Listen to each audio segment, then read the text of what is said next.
kami mempelai-Mu, kami kekasih-Mu. Kami siap mendengarkan firman-Mu.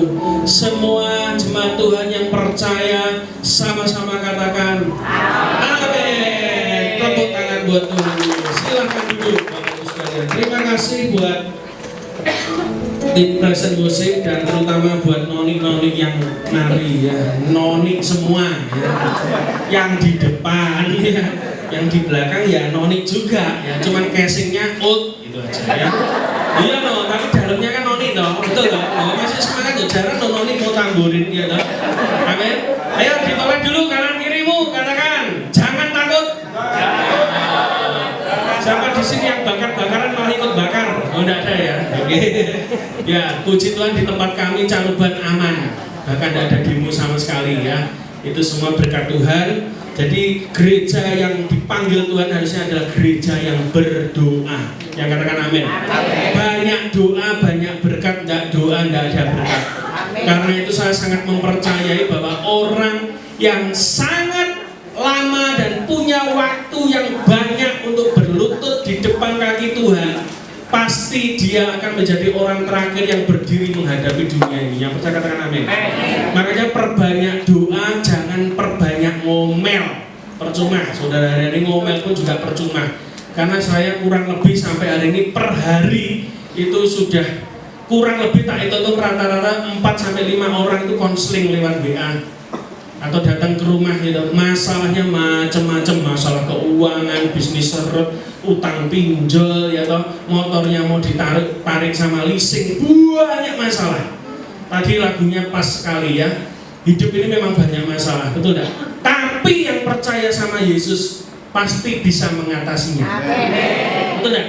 Orang terima Yesus itu bukan berarti enggak punya masalah, enggak. Tapi malah masalah itu datang satu paket dengan mujizat, katakan amin. Setiap orang yang punya masalah selalu setelah itu mengalami mujizat, itu bagi anak Tuhan. Kalau tidak percaya baca di Alkitab. Semua tokoh di Alkitab yang mereka bermasalah hidupnya, punya masalah, selalu mujizat Tuhan dinyatakan dalam hidupnya. Jadi kalau hari ini saudara pengen mujizat Tuhan, alami dulu masalah. Yang percaya katakan amin. Betul enggak?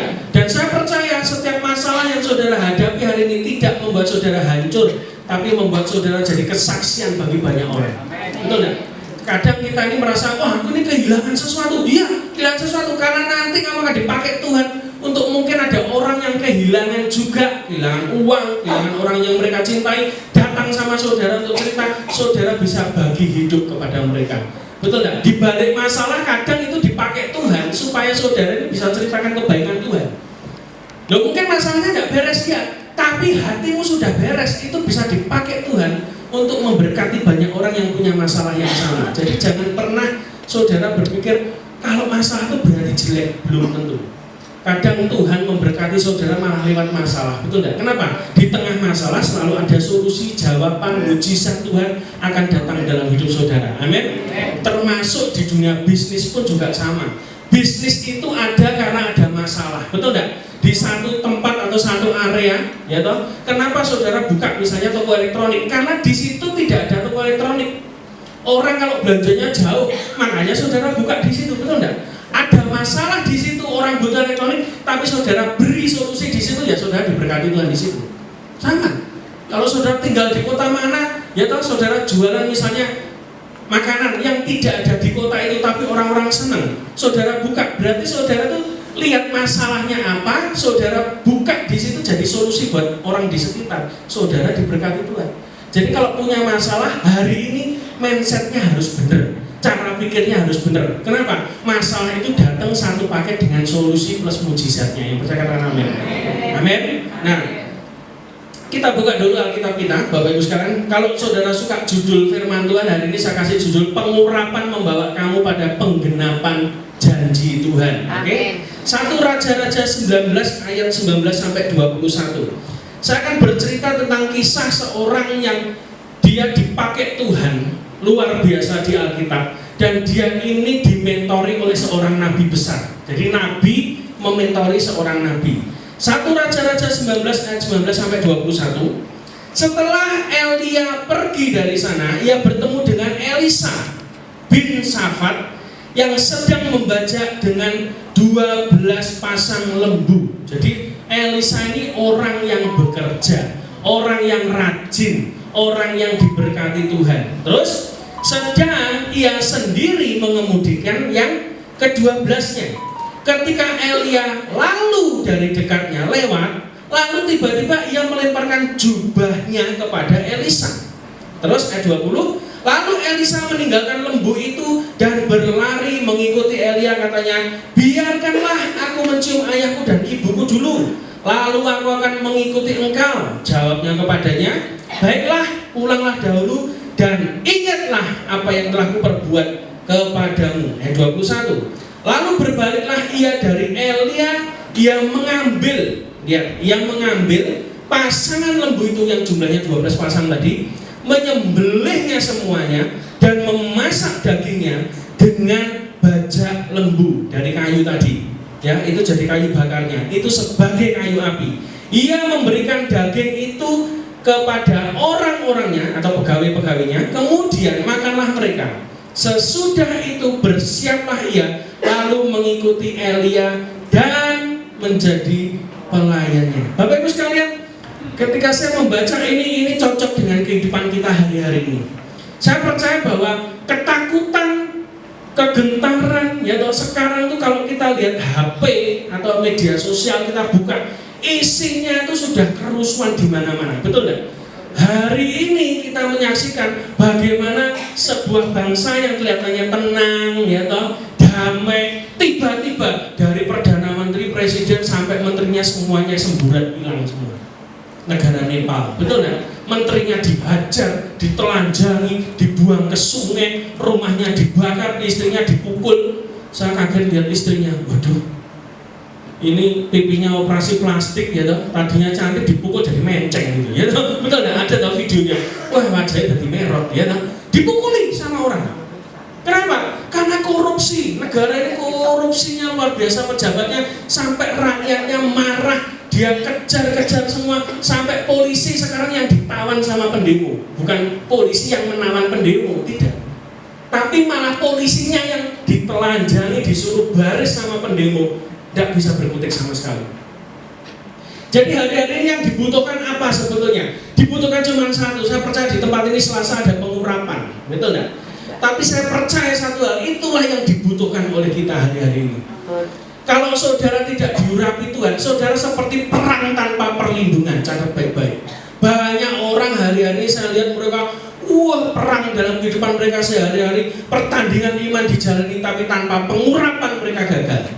Daud itu bisa melawan Goliat, singa dan lain sebagainya. Kenapa? Karena ada pengurapan Tuhan yang turun dalam hidupnya. Dia bisa mengatasi semua persoalan apapun. Bahkan pengurapan itu membawa Daud yang tadinya cuma cakangon istilahnya, 2-3 ekor domba saja, menjadi penggembala bangsa Israel. Amin. Jadi masalahnya besar, iya, Goliat lebih besar dari Daud, tapi pengurapan itu yang membuat Daud bisa mengalahkan masalahnya. Jadi hari-hari butuh yang namanya pengurapan, dan pengurapan itu selalu datang dari apa? Orang yang diurapi Tuhan di sekitar kita. Di sini ada Bu Gembala yang setiap Selasa mungkin mengurapi dengan minyak. Saudara datang, saudara ikut saja. Kejarlah itu dalam hidup saudara. Alkitab berkata, kobarkan kasih karunia Tuhan, kobarkan karunia Allah, itu kata perintah firman Tuhan. Dan kejarlah kasih, jangan kebalik ya. Kasih itu harus dikejar. Kenapa? Karena kasih itu adalah dasar dari segala sesuatu yang kita tinggalkan. Kita melakukan pelayanan itu harus dengan kasih. Kenapa? Kita berkata, tanpa kasih kamu tuh pelayanan kayak apapun kayak gong. Munine banter rano isini, itu kata firman Tuhan. Tapi kobarkan karunia Tuhan. Jadi pengurapan itu akan membuka saudara yang tadinya saudara baru sadar, ternyata saudara diurapi, baru terbuka, saudara punya karunia penglihatan. Siapa tahu? Karena saya bersentuhan dengan banyak orang yang bergerak di kenabian, bisa nular. Saudara kumpul dengan siapa, itu bisa nular. Betul tak? Iya, saudara kumpul dengan orang yang negatif, tiap hari ngomong negatif terus. Tak jamin 1 minggu saudara ketemu saya, omongannya negatif semua. Nggak usah kumpul orang, kumpul sama HP, betul tak? Kumpul sama HP, nonton handphone, ya, isinya berita negatif terus, tak jamin minggu depan saudara datang ke gereja, ada ledakan sedikit sudah bingung, langsung tidak mau ke gereja. Kenapa? takut mati. Saya sudah berkali-kali ngomong di sini, jangan takut. Nah, belajarlah dari rokok. Nek mati dia mana Bu? Sumet mana? Rokok. Tapi nek mau mati ya Bu disumet rokok nek ora enak sumbune ya. Tapi belajarlah, jangan takut. Saudara bisa jadi penakut dengan siapa saudara bergaul, itu bisa kelihatan nanti kamu seperti apa. Tapi kalau kamu bergaul dengan orang yang diurapi Tuhan, ya toh, kumpul dengan orang yang diurapi Tuhan, ngomongnya positif terus, pasti saudara tidak akan menjadi pribadi yang mengeluh. Saya praktekkan itu. Saudara kumpul dengan Nabi, pasti ketempelan karunia Nabinya. Loh kenapa? Ada ngomong terus, terjadi interaksi, pengurapan itu nular. Maka dari itu penting sekali kalau gereja melakukan pengurapan hari-hari ini. Kenapa? Hari-hari ini sangat jahat. Bukan jahat dok, sangat jahat.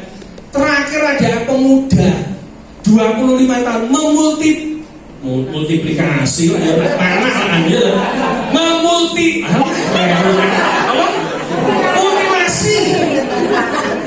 Multiplikasi lah ya, meteng terus ya.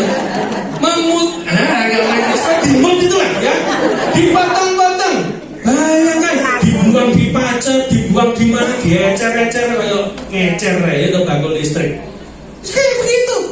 Dan kejahatan itu sekarang semakin jahat loh kayak begitu. Ternyata motifnya dia memotong-motong pacarnya itu ternyata sederhana. Pacarnya cerewet, banyak menuntut. Lalu si cowoknya stres, ya kan, pulang ke kosnya, diomeli, stres meledak langsung dicincang. Jadi hati-hati loh, betul kata firman Tuhan.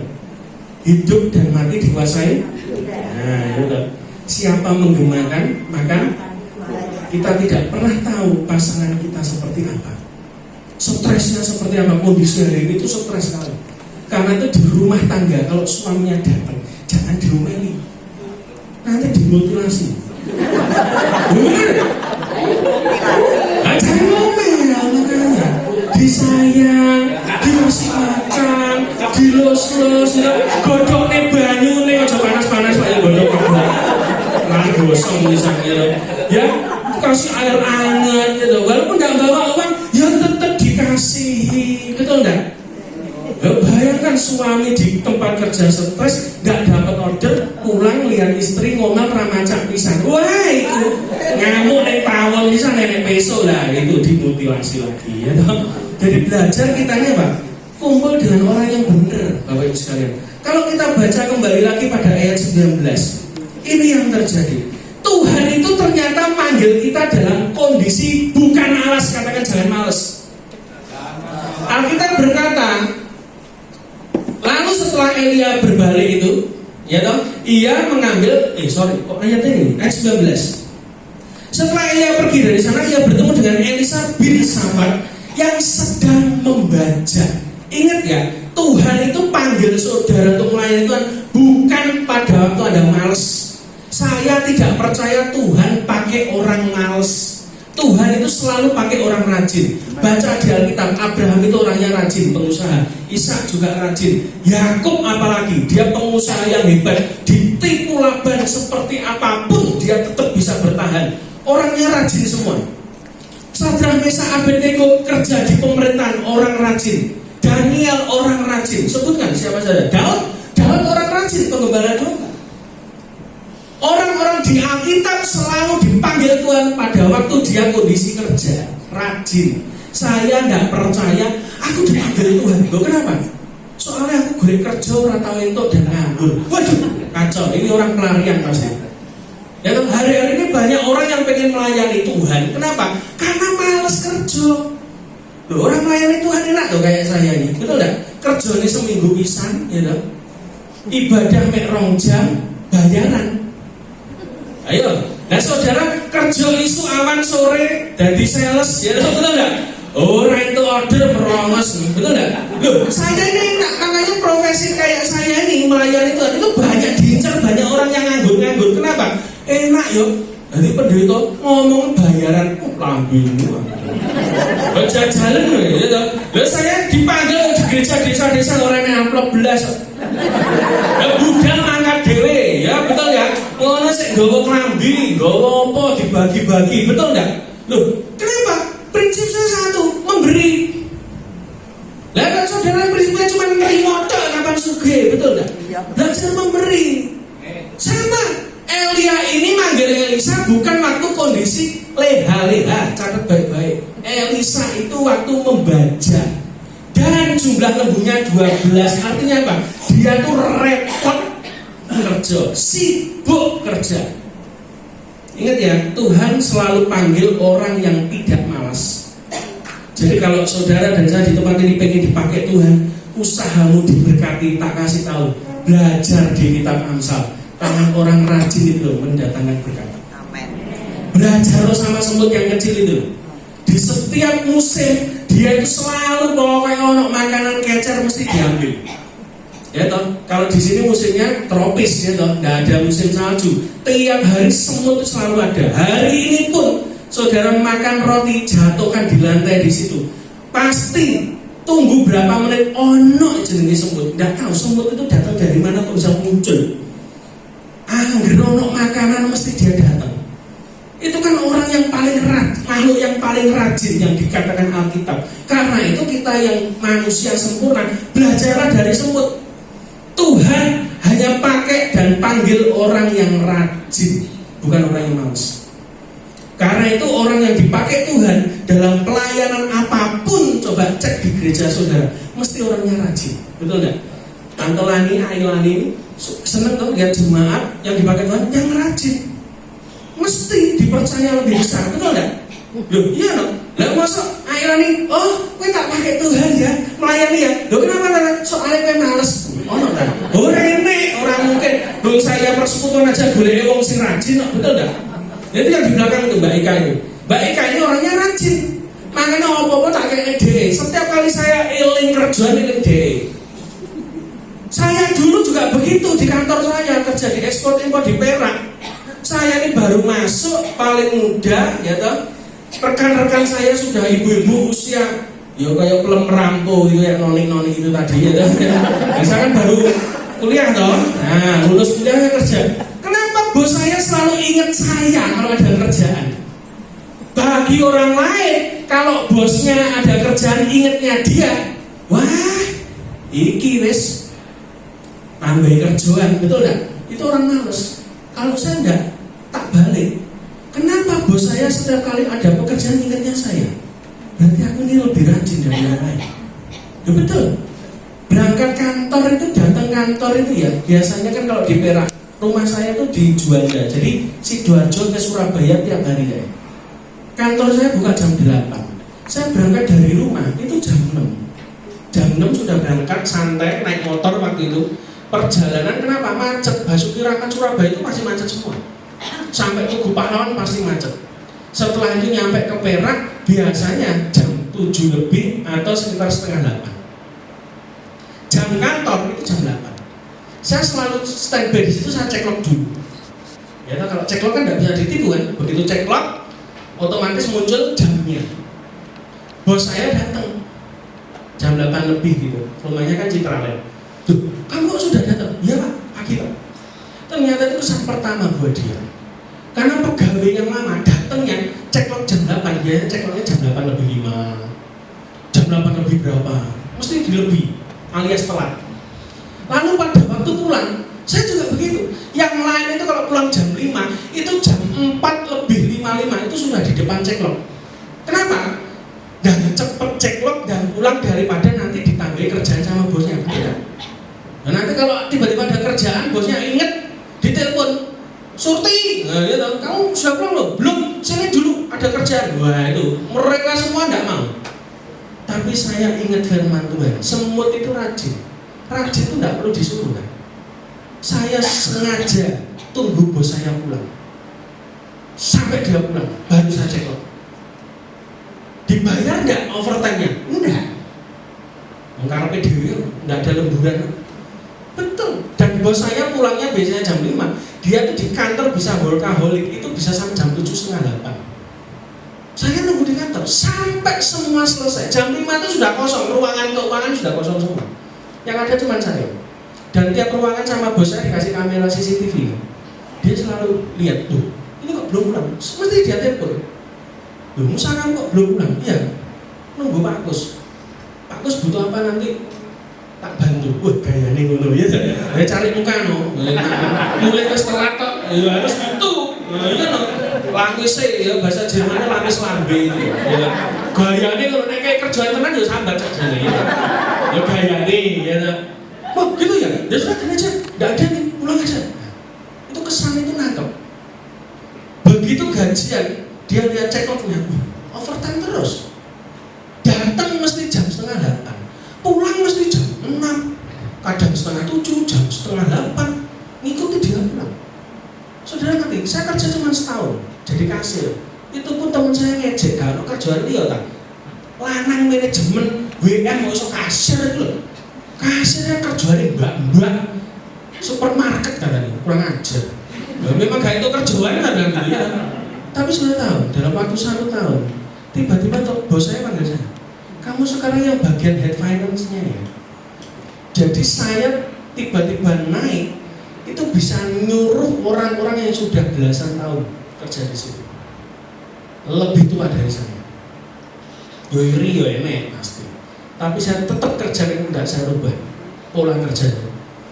Tahun kedua berikutnya jalan, dipanggil lagi. Kamu ngurusi IT kantor ya? Loh, saya nggak bisa IT. Nggak apa-apa, nanti tak kasih orang yang bisa ngurus IT. Kamu tinggal nyuruh aja. Tuh, naik lagi. Tahun keempat dipanggil lagi. Gini ya, aku punya banyak BG sama cek. Ini kamu yang pegang. Kita bayar apa? Nanti lapornya ke kamu buka cek, saya udah tanda tangan. Ini kunci berangkasnya. Loh, coba. Itu tahun keempat. Tahun kelima, setiap kebutuhan bos saya mau apapun mesti tanya saya. Orang rajin loh, naik terus loh. Bukankah kita berkata kamu jadi kepala bukan ekor? Kalau bertahun-tahun kamu masih jadi ekor, jangan-jangan kamu belum melakukan firman Tuhan. Firman Tuhan lakukan, jadi tinggal mau apa tidak, betul gak? Kadang kita ini baru kerja sekali aja sudah hitungan. Ini liburnya sebulan berapa kali jatahnya, bener gak? Genset itu kan kayak begitu kan kalau ngelamar kerja, betul gak? Kalau sudah punya bisnis, buka lowongan, dibutuhkan karyawan, coba aja. Yang daftar anak-anak SMA atau yang baru lulus, daftar, saudara panggil interview, tanya pertama kali apa? Ini jatah liburnya sebulan berapa kali ya? Kerja urung wis njaluk prei. Itu loh gambaran orang-orang sekarang, bener gak? Dan itu terjadi bukan cuma anak ndak Tuhan, no. Anak Tuhan ngono padha ae. Saya kalau ada kayak begitu, maaf, saya langsung jawab, gini aja, orang rasa kerja prei terus. Ya kan memang maunya begitu. Nanti kalau di ngomong sebulan jatahnya 2 kali, mesti prei-nya nggak mungkin 2 kali dia. Liburnya bisa 5 kali. Saya kerja, selama kerja di Perak itu, seumur hidup saya, seingat saya cuma libur 2 kali. Pertama libur selama 1 minggu. Loh kok lama men? Iya, soalnya DB nginep saya di RKZ. Yang kedua, pada waktu papa saya meninggal, saya libur seminggu. Selebihnya sakit apapun saya tetap datang. Jadi absen saya itu full terus. Yang lain itu bolong. Bu anaknya nangis, susunya kurang, bojone rumput, itu izinnya macam-macam. Betul nggak? Nah saya tidak pernah. Loh kenapa? Buat saya satu, saya kerja, saya sedang melayani Tuhan, bukan melayani manusia. Dan gaji saya tidak terlalu tinggi, tapi saya senang melakukan itu karena prinsipnya cuma satu: kita hidup tidak dari gaji, dari janji. Janjinya Tuhan. Kalau kamu melayani Tuhan, mesti berkatnya dari Tuhan. Tidak mungkin kurang sedikit pun. Betul nggak? Dan itu yang saya tangkap sampai hari ini.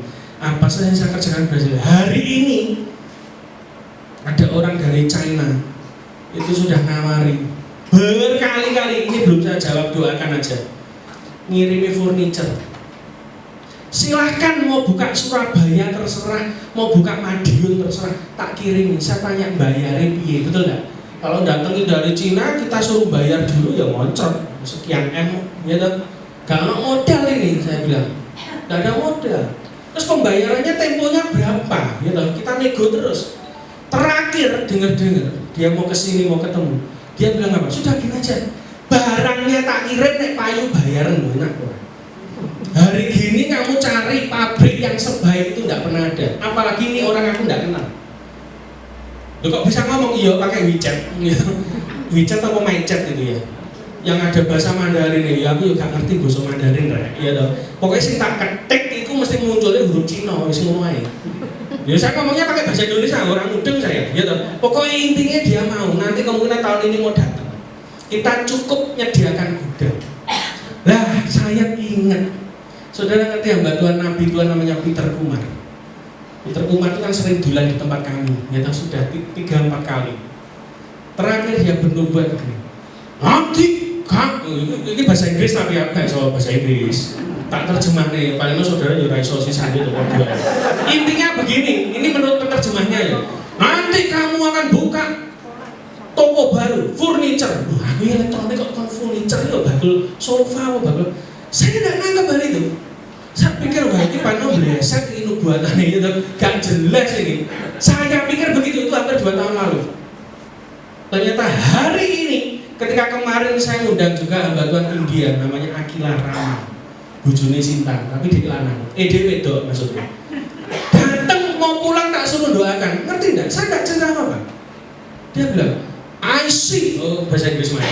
Aku lihat kamu akan buka toko baru di tempat yang lain, lebih besar. Lah itu ayo gudang yang dimaksud kan?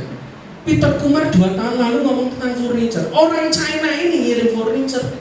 Dan saya lagi berencana siangnya, Selasa siang sampai siang, kita nyewa gudang aja di Surabaya. Untuk ngepul gudang terus nanti kita tinggal bayari sales freelance aja sudah. Kan jalan dong, tinggal masuk ke toko-toko. Kalau sudah 1 bulan kita tinggal nagih kan gampang loh. Dan diteguhkan oleh hamba Tuhan kedua yang India juga, perempuan tadi. Toko baru, tapi tempatnya saya lihat besar sekali. Waduh, tenang. Tapi dari itu saya belajar satu hal. Untuk masa muda saya belajar dididik Tuhan jadi rajin. Tak kasih tahu, orang itu bisa mempercayai kamu karena kamu rajin. Gereja Tuhan, dengarkan baik-baik, di luar banyak orang malas. Tapi kalau gereja Tuhan juga malas, tidak akan dipercaya hal besar dalam hidupmu. Hari-hari ini banyak orang malas.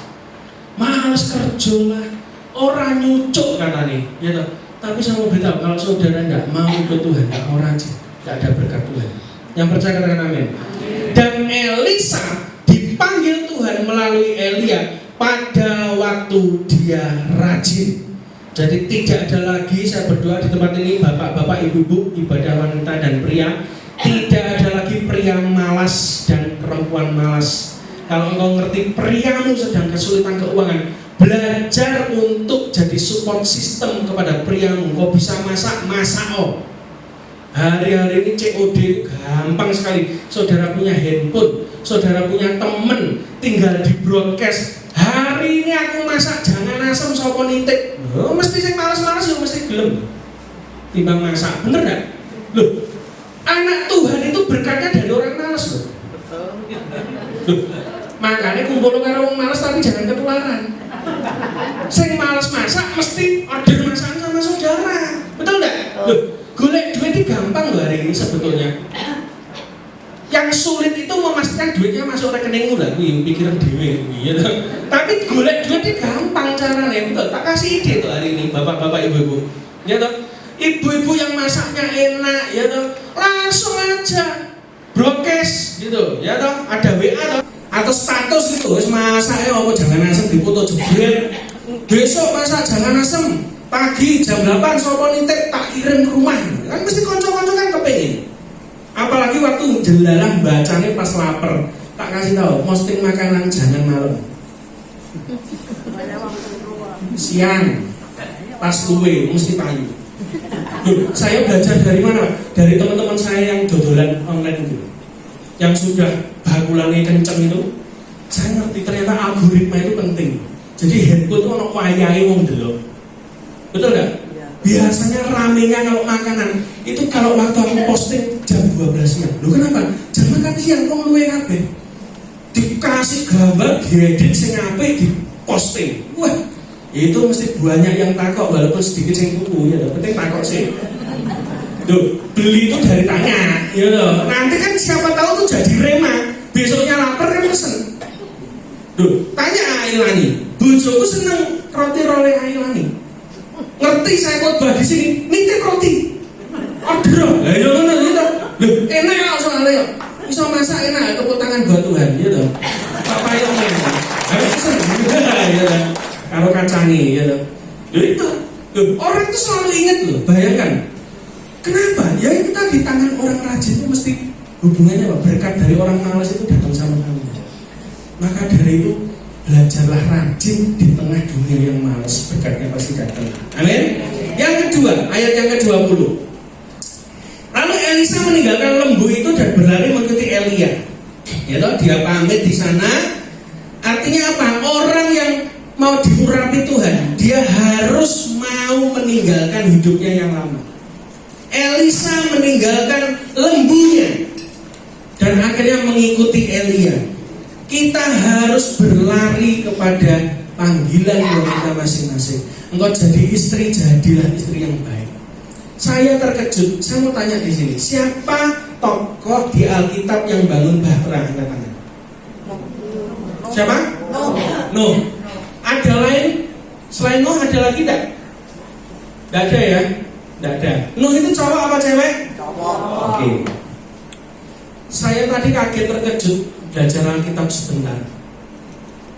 Ada orang kedua yang Alkitab catat dengan bahasa asli. Dia juga bangun bahtera. Ternyata bukan pria, bukan Nuh. Tapi siapa? Ibunya Musa. Ibunya Musa itu membuat anyaman, dikasih palet, kasih oli sama tir. Musa ditaruh situ ditenggelamkan, bukan didelep maksudnya, ya maksudnya dikentirnya lah, kok ditenggelamkan. Pak Yura renang bayi, ya dikentirno di sungai Nil. Bahasa yang dipakai untuk tempat yang dibuat oleh ibunya Musa itu saya terkejut. Pakai kata yang sama dengan Nuh bikin bahtera, yaitu bahtera. Perempuan juga bisa bikin bahtera. Artinya apa? Kalau Nuh bikin bahtera gede menyelamatkan seluruh dunia, tapi perempuan juga dipanggil Tuhan bikin bahtera untuk menyelamatkan satu pemimpin yang akan membawa bangsa Israel. Dan sampai hari ini orang ingat siapa Musa. Mungkin orang gak ingat siapa ibunya Musa atau bapaknya Musa. Dua-duanya adalah keturunan suku Lewi, nanti baca sendiri di Alkitab. Tapi orang lebih ingat apa? Musanya daripada ibunya. Padahal tanpa ibunya yang bikin bahtera kecil, tidak mungkin ada Musa, tidak mungkin ada bangsa Israel yang keluar dari Mesir. Artinya apa? Ini kan banyak ibu-ibu tuh, coba ditoleh. Bapak kok sidik menang ya? Nendi kabeh bapak saya kerja apa saya demo ya? Lihat, ibu-ibu juga punya peran penting loh, betul nggak? Aduh, aku ini kok konco wingking, jengking, ngomong ya nggak bisa.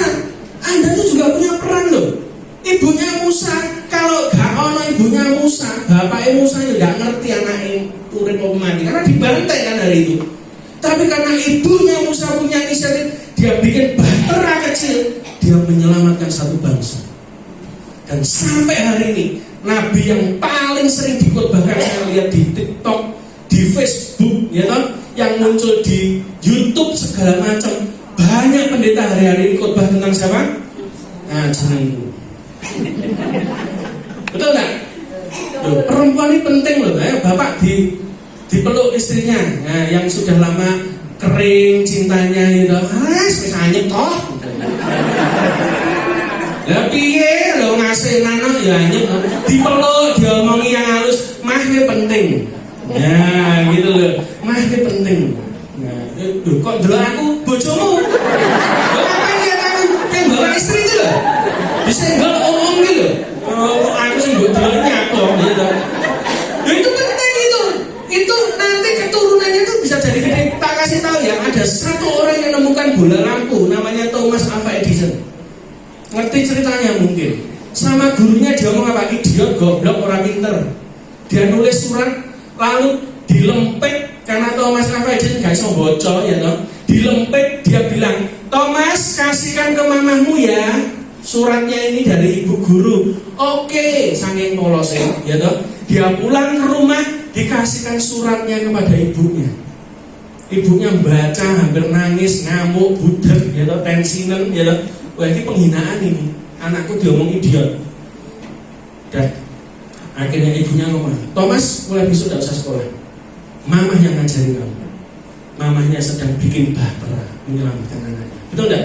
Diajari sendiri di privat sampai akhirnya saudara tahu Thomas Alva Edison berkembang gede jadi penemu lampu pijar dan menemukan ratusan license produk yang lain. Itu Thomas Alva Edison yang terkenal lampu sampai hari ini kita nikmati. Dan ketika ibunya mati, Thomas Alva Edison iseng-iseng membersihkan lemari dan tempat tidur ibunya. Dia menemukan satu surat yang sudah lusuh, amplopnya lusuh, hampir tidak terbaca. Ketika dia buka, kaget. Ternyata surat yang dia terima dari gurunya untuk diserahkan sendiri kepada ibunya. Kata-katanya sangat mengerikan. Tapi dari situ Thomas Alva Edison mengatakan, ibuku itu pahlawan. Betul? Perempuan penting loh. Di Alkitab itu juga sama. Ada orang namanya Rahab pelacur menyelamatkan 2 pengintai. Dan Alkitab mengubah jalur keturunan Yesus melalui Rahab dan muncul Yesus. Pelacur bangsa lain. Bahkan di Alkitab ada namanya Rut, janda orang Moab, tidak masuk hitungan. Tidak masuk bangsa Israel, tidak masuk dia cuma mantu. Tapi dia memutuskan sesuatu untuk dia hidup bersama Naomi. Dan Alkitab berkata tiba-tiba jalur keturunan Yesus datang dari dia. Dari orang yang bukan siapa-siapa, perempuan biasa, tapi dia ngambil keputusan yang benar, dia bisa mengubah banyak orang. Hari ini dengarkan baik-baik. Engkau mungkin duduk tempat ini, aku tidak bisa apa-apa, aku tidak punya apa-apa, sumber daya tidak terlalu besar. Tak kasih tahu, temukan di dalam Tuhan, dan kamu akan melihat keajaiban terjadi dalam rumah Anda. Minimal dalam pekerjaan. Dan saya berdoa di alam roh, saya melihat saudara seperti saya, apa saja yang kamu sentuh jadi besar. Amin. Kasih tahu bapaknya sekarang, sing tak cekel dari gede loh, Pak. Ayo, sing buat demen dari gede karena nih, ayo ibu ayo, dilene papai ya toh, biar ojo diseneni terus aja ya toh. Perempuan kan kadang mesakno ya toh, jadi bahan amuan pria katanya sih, tapi di sini tidak ada ya tante ya. Tidak ada satu ya. Terus yang ketiga ayat 21. Lalu berbaliklah ia daripada Elia yang mengambil pasangan lembu menyembelihnya. Dibunuh semua lembunya, lalu dimasak dibakar dengan kayu, yaitu bukan kayu bakar tapi bajak yang dari kayu dipotong-potong Elisa. Dia bakar semua lembunya, disembelih, lalu dia makan, dipersembahkan kepada semua orang-orang yang bekerja kepada dia. Artinya apa? Elisa ini adalah orang yang radikal 100% pada panggilan hidupnya. Kalau jadi Kristen, Kristen 100%. Kalau tidak 100% tidak usah jadi Kristen. Kenapa kok dibakar, Pak? Kenapa kok lembunya dibunuh? Pertama, itu sebagai ucapan korban dia di hadapan Tuhan karena Tuhan sudah panggil dia. Hari ini tempat ini akan bangun gedung yang besar. Ini adalah korban bagi Tuhan. Saudara jangan pelit.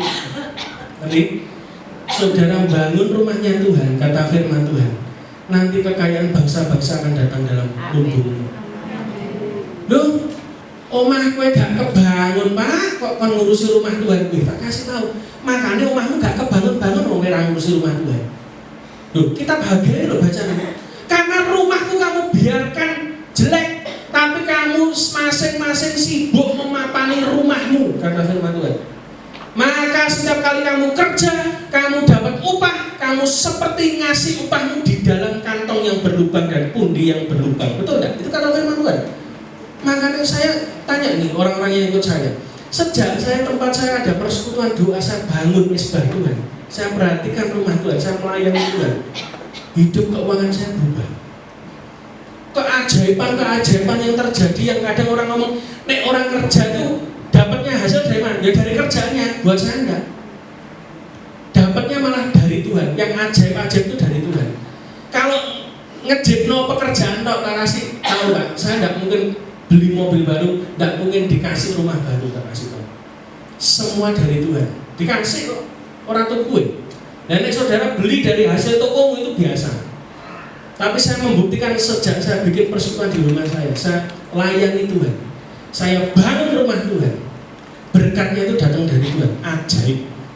Amin. Yang kedua, kenapa kok lembunya disembelih dan dibakar dengan kayu dari bajaknya tadi? Itu sebagai tindakan Elisa bahwa dia menyerahkan total hidupnya sama Tuhan. Dengan yang baik, hari ini kalau engkau ingin hidupmu selamat, istilahnya melewati krisis yang akan ada di depan kita, serahkan 100% kunci hidupmu kepada Tuhan. Sekalipun badai datang, selama Tuhan ada di dalam rumahmu, kamu aman. Kena badai Pak? Iya, tapi tidak akan roboh. Ada Tuhan di dalam. Kalau saudara serahkan pada Tuhan, maka percayalah hidupmu diatur oleh Tuhan. Yang ketiga, kenapa Elisa melakukan itu? Karena dia ingin, kalaupun nanti panggilannya itu melenceng, dia tidak mau kembali ke hidup yang lama. Karena itu lembunya dibunuh semua, lalu bajaknya dibuat kayu bakar, habis. Kenapa? Kalau dia nanti melenceng dari panggilannya, dia tidak ada kemungkinan untuk kembali. Beda dengan Petrus dan kawan-kawan. Ketika mereka lihat Yesus disalib, mereka takut, mereka kecewa, mereka sembunyi. Maka kita berkata, murid-murid Yesus kembali ke hidup yang lama, jadi nelayan. Kenapa? Kapalnya tidak dibakar. Ikut Tuhan harusnya apa? Kapalnya dibakar. Ikut Tuhan harusnya apa? Tidak ada yang namanya kembali ke hidup yang lama. No turning back. Sama seperti lagunya dulu. I have decided to follow Jesus. No turning back, no turning back. Itu kan lagu sekolah minggu ya Bu ya? Betul ya? Sering dinyanyikan loh lagu sekolah minggu. Tapi saudara ngerti tidak lagu itu lahir dari apa? Orang Kristen pertama di India. Satu keluarga ditangkap oleh kepala suku India di negeri India. Ditanya, kamu masih percaya Yesus atau kamu melepaskan Yesus kembali ke agama kita? No turning back. Tiba-tiba anaknya dikelekek, anaknya 2 atau 3. Ditanya lagi, masih kembali enggak? Mau kembali enggak? Masih ada kesempatan? Enggak mau, no turning back. I have decided to follow Jesus. Bunuh yang kedua, yang ketiga, sampai terakhir istri. Masih mau enggak? No turning back. Bunuh sekali. Terakhir dia mati. Ada misionaris yang mendengar cerita itu, dan dia nangkep yang dikatakan oleh pria India, dibikin lagu. Jadi lagu itu sebenarnya lagu kematian. Orang yang memberikan hidupnya siap mati untuk Tuhan, no turning back. Apapun yang dihadapi dalam hidupmu hari ini, sekali Yesus tetap yang dia kembali lagi. Cek ya, orang yang meninggalkan Yesus, catatan omongan. Hari ini yang saudara lihat, hidupnya tidak tambah baik, tambah jelek. Amin. Terus yang berikutnya, apa yang didapat oleh Elisa setelah dia menuntut Elia? Nanti baca sendiri 2 Raja-Raja 2 8-10. Pada waktu itu dia mengikuti Elia. Lalu Alkitab berkata 2 Raja-Raja 2 ayat 8, mengambil jubahnya digulung, dipukulkan ke atas air, yaitu sungai Yordan. Maka terbagilah air itu sebelah sini dan sebelah sana, sehingga menyeberanglah Elisa dan Elia berjalan di tanah yang kering. Detik terakhir Elisa menemani Elia yang akan berangkat ke surga. Dia ikut terus. Kalau saudara baca di ayat-ayat sebelumnya, murid-muridnya Elia yang lain mengejek Elisa. Kamu sudah tahu belum? Gurumu mau diangkat itu loh. Gak melok tak? Gitu. Ya toh? Diejek sama murid-murid yang lain. Tak kasih tahu ya, dalam kekristenan saudara berbuat baik pun saudara tetap diejek. Benar gak? Musa hari ini bagi emas saya ngasih ngejek kan, wong Kediri. Tak telepon wong ya, agak peduli dengan tua orang. Betul kan? Tak telepon hari ini tadi. Buat saya melayani Yesus, disuruh Yesus harga mati. Saya pengen berkati saudara nanti pulang dikasih benih emas tuh ya, benih loh ya. Jadi nek bocor ora payu, ya. 0,01 gram disimpan. Itu tindakan iman bahwa Tuhan mengasihi saudara semua. Amin.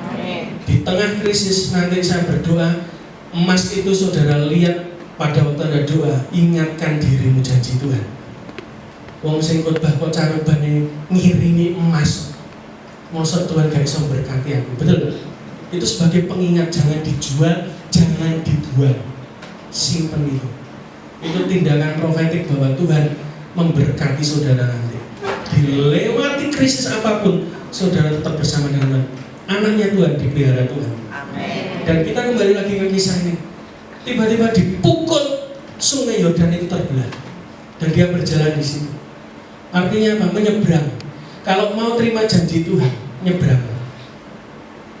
Ada di antara saudara yang harusnya saudara dipanggil Tuhan untuk saudara lebih serius hidup kepada Tuhan. Saya merasa beberapa dari saudara ada yang pengen dekat Tuhan sebetulnya, tapi kok merasa bahwa tidak bisa. Kondisi hidupmu mengikat kamu stres sampai kamu bingung, kamu tidak bisa doa. Tak kasih tahu, hari ini kesempatan untuk kau datang sama Tuhan.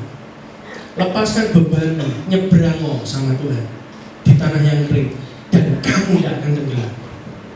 Kamu tidak akan tenggelam, saya katakan sekali lagi. Jangan takut. Terus berikutnya.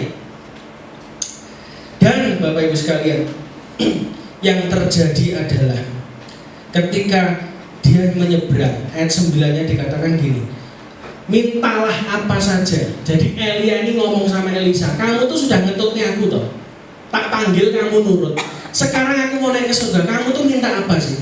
Ayat 9 dia tanya begitu.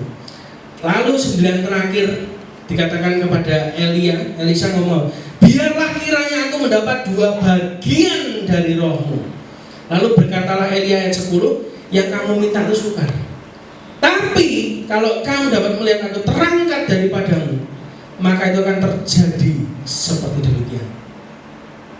Dan akhir cerita berikutnya adalah tiba-tiba Elia diangkat, dijemput Tuhan menggunakan kereta berapi, dan Elisa bisa melihat itu, dan tiba-tiba jubahnya dijatuhkan Elia kepada Elisa.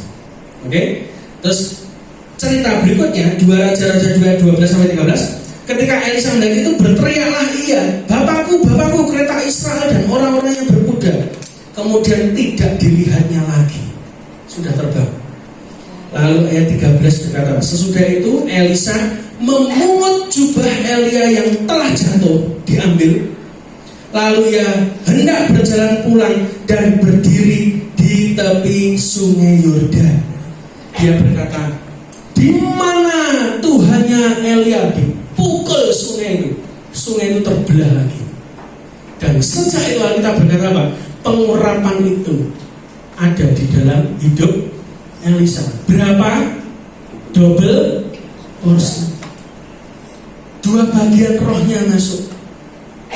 Tak kasih tahu ya, pengurapan itu akan membuat kamu melakukan sesuatu yang orang di sampingmu mungkin tidak bisa. Ketika kamu berjalan dalam pengurapan, tiba-tiba masalahmu itu ada jalan keluarnya. Orang ngomong tidak mungkin, sungainya terlalu deras, tidak mungkin lautnya terlalu dalam, tidak mungkin cuacanya tidak mendukung. Tiba-tiba kamu lakukan dengan iman, berdoa, bisnis yang baru tiba-tiba terbuka bagi Tuhan. Saya kok merasa di roh saya kayak begitu. Mungkin saudara nanti akan ada saudara saudara mikir, kerjaan apa ya, kerjaan apa? Tak kasih tahu, lakukan aja yang ada dalam hati. Itu Tuhan. Suara pertama yang kamu dengar nanti, lakukan. Tuhan suruh kamu bikin apa? Tak apa. Tahun depan kita ketemu, pasti saudara ada terobosan besar. Sampai dengan kesaksian saudara. Kenapa tahun depan tanggal? Karena kemarin pada waktu di toko Tuhan ngomong sama saya, mulai hari ini pelayananmu akhir September sampai November berhenti. Kaget saya. Waduh Tuhan, mateng kan. Biasanya naik puluhan ya gereja-gereja ya toh. Waduh, tapi saya tidak berani tanya. Tuhan kalau sudah ngomong suruh berdiam, saya berdiam. Tak teleponi, tak WA nih pendeta ini stok hampir 20 gereja ya. Jadwal saya seminggu 2 kali 3 kali tak teleponi semua. Dah selesai, akhirnya cancel semua. Jadi kita nanti ketemu Januari bisa. Gitu. Saya nggak ngerti apa maksud Tuhan, tapi tiba-tiba Roh Kudus ngomong, kamu pilih melayani pekerjaan Tuhan atau melayani Tuhan? Aku pilih Tuhan. Dan Roh Kudus ngomong, kalau kamu pelayanan kamu terlalu sibuk, kurang tajam. Khotbahmu kayak apalan, tidak lagi tajam firman Tuhan, tidak lagi pesan Tuhan. Itu yang banyak membuat banyak pendeta yang jadwalnya banyak, tapi tiba-tiba kering waktu dia khotbah. Kenapa? Tidak ada Roh Tuhan, dia tidak dengar Tuhan, tidak tajam lagi. Dan saya tidak mau itu. Akhirnya saya nurut, saya cancel sampai November. daging saya yang berontak, ya toh. Kapan maneh khotbah ning ndi bener dak? Loh, kebanggaan bagi seorang pengkhotbah itu wis toh. Kita belak-belakan aja lah. Kalau diundang khotbah kemana-mana, bener dak? Bagi saya enggak.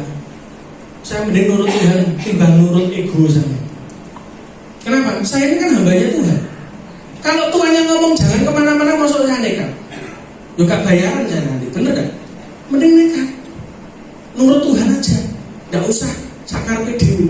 Dan akhirnya saya selesai nurut, berdiam diri. Cari kehendak Tuhan. Nanti tahun depan ketemu lagi. Saya percaya sudah diurapi semua Tuhan. Amin. Dan kita berkata salah satu janji Tuhan. Ya, ini tak kasih tahu ya. Ini pesan kuat sekali juga kepada jemaat-jemaat ini. Ketika Elisa terima 2 bagian rohnya, saya selidiki di Alkitab. Elia itu bikin mujizat totalnya itu 14 mujizat. Elia 14 mujizat. Berarti kalau 2 kali dari Elia, maka Elisa harusnya bikin mujizatnya berapa Bapak Ibu? 28. Tak sebutkan dulu ya, ini terakhir. Keajaiban yang dibuat oleh Elia. Pertama, menyebabkan hujan berhenti selama 3,5 tahun. 1. Yang kedua, diberi makan burung gagak. 2. 3. Mujizat bejana tepung dan buli-buli minyak. Yang keempat, membangkitkan anak janda. Yang kelima,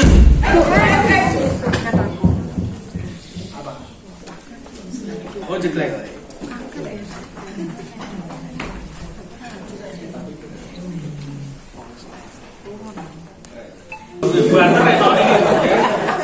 Terus lanjut saja.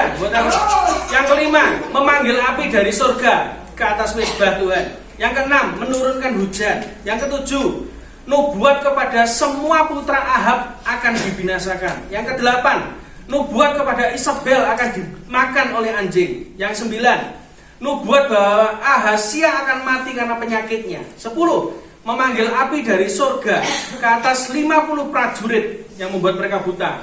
11. Memanggil api dari surga ke atas kedua 50 prajurit juga. 2 Raja-Raja 1:2. 12. Terbelahnya sungai Yordan. 13. Nubuat bahwa Elisa akan menerima 2 bagian dari rohnya. 14.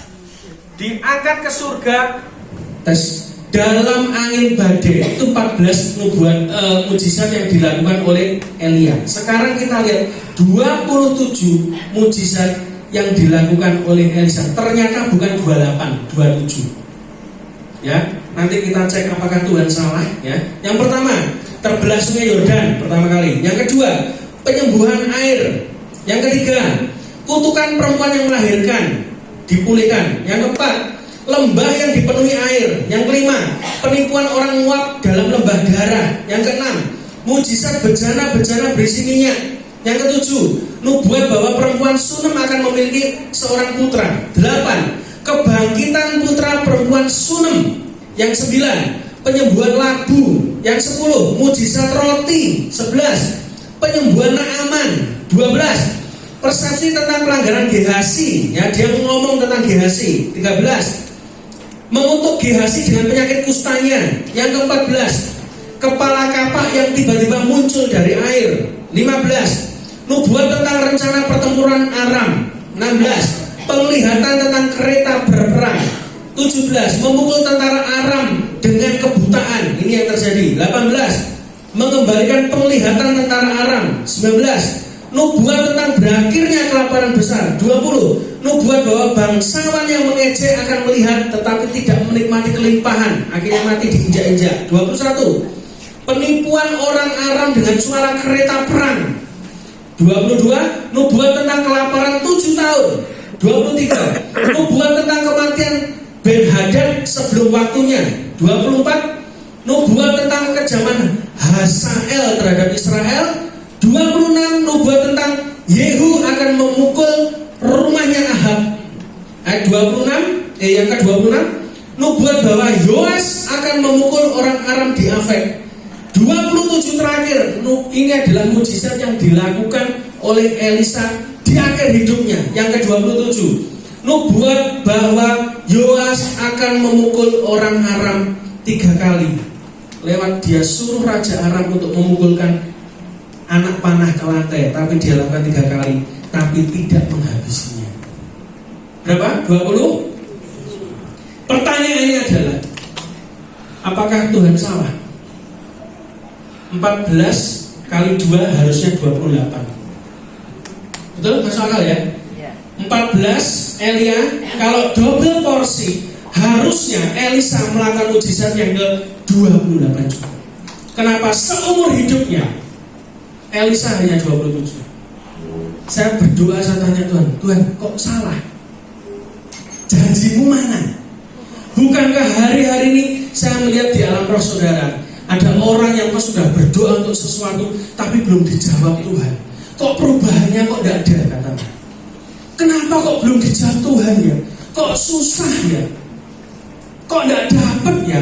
Kerjaan baru katanya dijanjikan Tuhan, kok tidak dapat ya? Kok ada penundaan terus dan tidak pernah terjadi? Saya mau beritahu, penundaan tidak berarti Tuhan lupa. Kok bisa Pak? Iya. Penundaan mungkin cara Tuhan untuk mempersiapkan saudara terima janji Tuhan. Jangan underestimate kepada Tuhan. Tuhan tidak pernah salah. Nah terus Elisa mujizat ke-28 nya mana Pak? Tak kasih tahu. Buka 2 Raja-Raja 13 ayat 21. 2 Raja-Raja 13 ayat yang ke-19. 21 langsung aja, terakhir. Dengarkan ini ya, ini adalah mujizat ke-28 dari Elisa. Dia sudah mati, tapi ini yang terjadi. Suatu kali orang sedang mengubur mayat. Ketika mereka melihat gerombolan datang, dilempar atau dicampakkanlah mereka mayat itu ke dalam kubur siapa? Elisa. Lalu pergi. Demi mayat itu ketika kena kepada tulang-tulang Elisa, maka hiduplah ia kembali dan bangun berdiri. Saya mau beritahu, mungkin hari ini kau mati tidak terima janji Tuhan, tapi setelah kau mati janji itu digenapi Tuhan. Hari ini mungkin kau berdoa seperti Elisa, mana mujizatnya? Kok tidak double? Selama hidup kok cuma 27? Tak kasih tahu. Mujizat ke-28 terjadi pada waktu Elisa sudah mati pun Tuhan tidak pernah lupakan janjinya. Jangan saudara berpikir Tuhan melupakan saudara hari ini. Saya dengar Tuhan ngomong, jangan kamu pikir aku melupakan setiap janji yang sudah aku ucapkan dalam hidup. Bahkan sekalipun nanti kau sudah mati pun janji itu bisa aku genapi dalam hidup. Elisa sudah mati. Bagi kita orang mati sudah selesai, betul tidak? Tapi Tuhan masih utang kepada Elisa satu lagi mujizat yang ke-28, dan ini membuktikan Tuhan tidak pernah salah. Yaitu apa? Tulangnya bisa menghidupkan orang mati. Wow, waktu saya baca ini saya bilang, Tuhan, aku tahu banyak janji yang masih kesimpan dalam hatiku, Tuhan belum wujudkan. Tapi ketika saya baca ini, saya tiba-tiba roh saya melonjak. Saya ngomong sama Tuhan, aku tahu kamu tidak pernah lupa. Tuhan tidak pernah lupa saudara. Saudara terima janji Tuhan apa? Hari ini dengarkan baik-baik, Tuhan tidak pernah lupa sama saudara. Sekalipun kamu sudah mati, Dia tidak pernah lupa akan janjinya dalam hidup. Mujizat ke-28 dilakukan Elisa pada waktu dia mati sekalipun. Hari ini apa? Bisnismu mati, pekerjaanmu mati, karirmu mati, usiamu mati, engkau tidak bisa punya anak misalnya, ya kan? Mati keturunan. Saya mau beritahu, bagi Tuhan tidak ada yang mustahil. Yang bersentuhan dengan Tuhan dalam hidupmu, hari ini aku ucapkan dalam nama Yesus akan hidup. Bisnismu akan hidup kembali, pekerjaanmu akan hidup, keuanganmu akan hidup, dan hidupmu akan dipulihkan Tuhan dengan kelimpahan.